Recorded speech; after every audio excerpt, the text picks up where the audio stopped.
நண்பர்களுக்கு வணக்கம். நான் 2ஆம் கட்டிலேருந்து தங்கராஜா பேசுகிறேன். பாருங்கள் நண்பர்களே, நம்மளுடைய லாவெண்டர் ரொம்ப நாள் ஆச்சு இவங்களை பதிவு பண்ணி. பாருங்கள் பூக்கள் எவ்வளோ அழகாக எடுத்திருக்காங்க பாருங்கள். ரொம்ப சூப்பராக எடுத்திருக்காங்க. பார்க்கவே பாருங்கள். இது வந்து ஆக்சுவலாக ஒரே நாளில் பூக்கிற பூ கிடையாதுங்க. இந்த பூ வந்து ஆக்சுவலாக பூத்துட்டா குறைஞ்சபட்சம் ஒரு 2-3 நாளாவது அப்படியே இருக்கும்.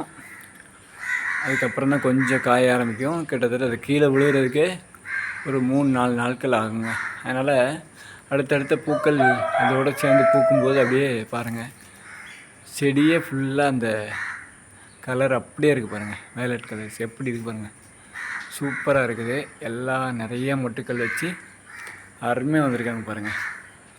செடியே நமக்கு கொஞ்சம் பெரிய செடி ஆகிடுச்சி. சூப்பராக வந்திருக்காங்க பாருங்கள். எவ்வளோ அருமையாக இருக்குது பாருங்கள். காலையில் நீங்கள் இதை எந்திரிச்சு பார்க்கும்போது எவ்வளோ சந்தோஷமாக இருக்கும். அவ்வளோ அருமையாக இருக்குங்க எனக்கு. அதாவது இது வந்து செடியில் வந்து பூக்கள் வந்து நமக்கு வந்து மனசு ரொம்ப லேசு பண்ணும். எல்லாத்துக்குமே தெரிஞ்ச விஷயந்தான். நான் புதுசாக சொல்கிறதுக்கு ஒன்றும் இல்லை. ஆனால் சூப்பராக இருக்குங்க. எல்லோரும் இந்த மாதிரி ட்ரை பண்ணுங்கள். சின்ன செடி வாங்கி சின்ன பாட்டில் தான் வச்சுருக்கேன் பாருங்கள். இது வந்து ரொம்ப ஒரு 8x8 தான் இருக்கும்னு நினைக்கிறேன். 12 இது கூட கிடையாது. அதனால் கண்டிப்பாக முயற்சி பண்ணுங்கள்.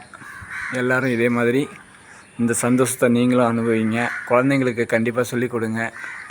இந்த பாருங்கள், பூச்சி வருது பாருங்கள். இல்லை, கண்டிப்பாக அந்த பூச்சிகள் தேன் வந்து எடுக்கிறதுக்கு வர்றாங்க பாருங்கள்.